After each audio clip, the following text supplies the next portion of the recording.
ಆ ವಾಚ್ ಕದ್ದಿದ್ ನೀನೇ ಅಂತ ನನಗೆ ಇಲ್ಲಿವರೆಗೂ ಗೊತ್ತೇ ಇರಲಿಲ್ಲ. ಅಂದ್ರೆ ಸರ್? ಚಿಕ್ಕ ವಯಸ್ಸಿನಲ್ಲಿ ಎಲ್ಲರೂ ತಪ್ಪು ಮಾಡ್ತಾರೆ. ಅದೇ ತಪ್ಪನ್ನ ನಾವು ಅವರನ್ನ ಅವಮಾನ ಆಗೋ ತರ ಬಿಂಬಿಸಿದಾಗ ಆ ನೋವು ಅವರ ಮನಸ್ಸಿನಲ್ಲಿ ಗಾಢವಾಗಿ ಮೂಡುತ್ತೆ. ಅದು ಅವರನ್ನ ತಪ್ಪುದಾರಿಗೂ ಎಳಿಬಹುದು.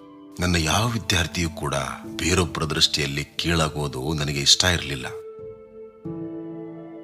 ಅದಕ್ಕಾಗಿ ಆ ದಿನ ಎಲ್ಲರ ಕಣ್ಣಿಗೆ ಬಟ್ಟೆ ಕಟ್ಟಿದೆ. ಜೊತೆಗೆ ಆವತ್ತು ನಾನು ಕೂಡ ನನ್ನ ಕಣ್ಣಿಗೆ ಬಟ್ಟೆ ಕಟ್ಕೊಂಡಿದ್ದೆ.